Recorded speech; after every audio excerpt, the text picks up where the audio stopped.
ಇವತ್ತು tandoori style chicken ಹೇಗೆ ಮಾಡೋದು ಅಂತ ಹೇಳ್ಕೊಡ್ತೀನಿ ಬನ್ನಿ. ಇಲ್ಲಿ ನಾನು ಲೆಗ್ ಪೀಸ್ನ ತಗೊಂಡಿದ್ದೀನಿ. ಇದಕ್ಕೆ 2 table spoon chilli powder, 3 table spoon ಮೊಸರು,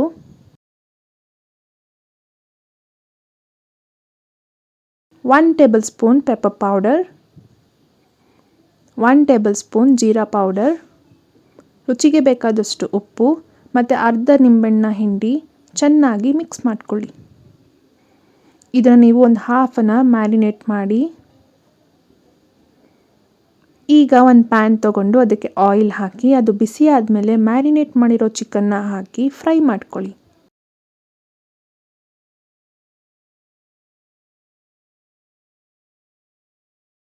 ನೀವು ತವಾ ಫ್ರೈ ಯಾವ ರೀತಿ ಮಾಡ್ಕೋತೀರಾ ಅದೇ ರೀತಿ ಇದನ್ನು ಫ್ರೈ ಮಾಡ್ಕೋಬೇಕು.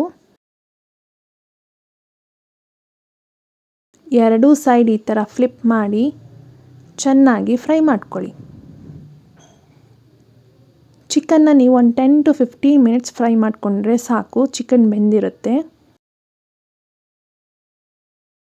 ಈಗ tandoori style chicken ready to serve. ಈ ರೆಸಿಪಿ ನಿಮಗೆ ಇಷ್ಟ ಆದರೆ ಲೈಕ್ ಮಾಡಿ, ಫ್ಯಾಮಿಲಿ ಫ್ರೆಂಡ್ಸ್ ಜೊತೆ ಶೇರ್ ಮಾಡಿ. ಹಾಗೆ ರೆಸಿಪಿ ಟ್ರೈ ಮಾಡಿದ್ರೆ ಹೇಗಿದೆ ಅಂತ ಕಮೆಂಟ್ ಸೆಕ್ಷನಲ್ಲಿ ಕಮೆಂಟ್ ಹಾಕಿ. ಸಬ್ಸ್ಕ್ರೈಬ್ ಆಗೋದನ್ನ ಮರಿಬೇಡಿ. Thank you for watching.